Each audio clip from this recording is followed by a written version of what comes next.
and I see a lot of guitar players who are just phenomenal. And yet you ask them to play a simple song like Happy Birthday, and they can't. If I asked you what your most important commodity was, what would you say? You don't have to think long if you're older like me. It's time. And sometimes when you're young, time seems like it's really not that important. But as we get older, it becomes much more important. And I've recently retired, so I'm not taking any more new students.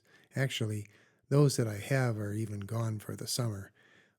If you used to study with me and you want to get a hold of me, you're welcome to do so, but I'm not going to be teaching right now. What I'm doing is I'm preparing a series of lessons that everybody can use, even students that don't study with me. And basically, my YouTube channel has been nothing more than a way for my students who study with me to have lessons that I prepared for them in a video format. And 90% of my lessons have been private. I'm going to make a lot of them available to the public. And the reason I'm making them private isn't because I want you to have to pay for them to have them. It's just the production isn't too swift a lot of times, and I'll get a lot of criticism. Oh, I couldn't see your hand here, or I couldn't, the lighting wasn't good, your hair was messy. So whatever that stuff is, that's the reason I don't do a lot of public videos. But I'm going to start doing public videos because we have a real problem here. And I'd say in America, but it's all over the world.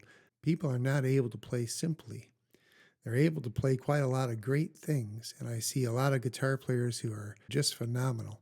And yet you ask them to play a simple song like Happy Birthday, and they can't. They can't find the way to start it.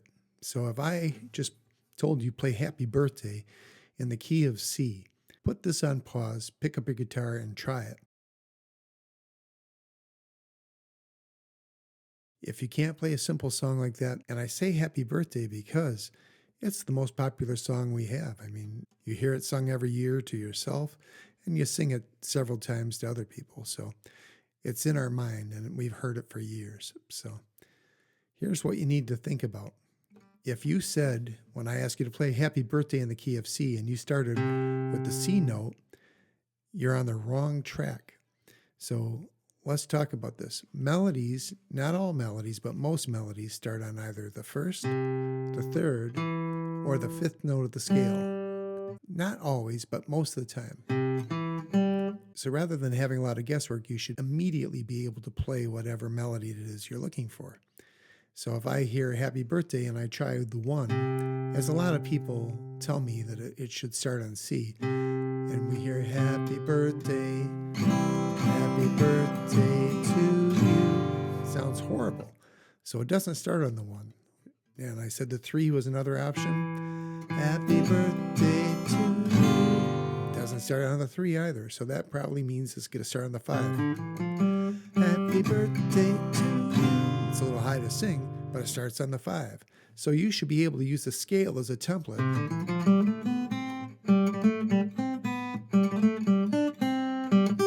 Now that's more than one scale. That's a double octave, or at least up to the 5. So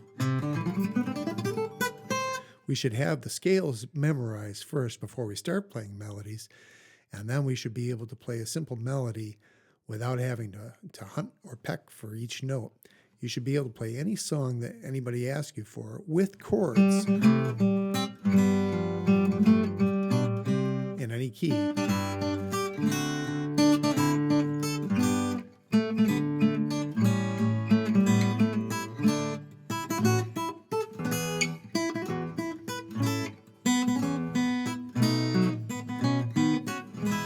And I'm not talking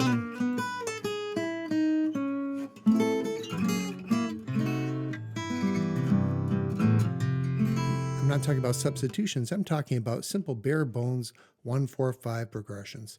Then we can add our substitution chords. In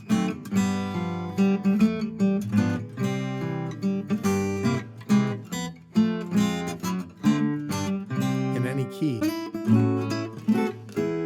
So it's not a hard thing to do once you have the basics down, but if we don't spend time practicing the basics, it's kind of like going from guitar kindergarten to guitar college and skipping all the stuff in between. If you're feeling like the Lone Ranger, understand Probably about 99% of the guitarists that I've come across can't play a simple melody like Happy Birthday without hunting for notes or making a mistake or two. And here's the secret: a lot of them are professional guitar players. So don't feel like you're the only one if you can't do this, because most can't. So how do we fix this? The way is to play simple melodies in open keys: C, then G, then D, then A, and then E. That's the cycle of fifths. That's where our scales with the open notes are: C, G, D, A, E. So we have those and our chord families through those. First, our 1, 4, 5, C, F, G7, in the key of G, G, C, D7, in the key of D, A, E. We don't have to remember the names of them because that doesn't help us, believe it or not. Actually, it's counterproductive because people start thinking about the name of this chord, and I'll ask people all the time, okay, you're in the key of F. What's 1, 4, 5? And they'll say F, F, G, B, but it's not B, it's B flat because it's the fourth note of the scale. So if you got all these sharps and flats to think about and to try to navigate through, you're on the wrong page. What we need to do is think about forms and nothing else. We don't think about the names of the chords as we're playing. If we're playing properly, we're thinking about the positions and we're thinking about the sounds and nothing else. So we want to develop our fingers to be able to play a melody without preparing for it and without thinking about the names and the notes. The names are counterproductive at this point. And I've had so many people ask me for lessons on complex substitution chords, and then I give them a basic melody to play and they can't play it through the 1, 4, 5. So they've skipped guitar kindergarten, they've gone right up to guitar college. And that valuable commodity I was talking about, time, that's what that costs them, because they spend an incredible amount of time trying to learn something that should have been very simple for them. And if they would learn these things, they wouldn't need any lessons. They'd be able to just go on and figure everything out on their own. And the reason I know that is because that's what I did.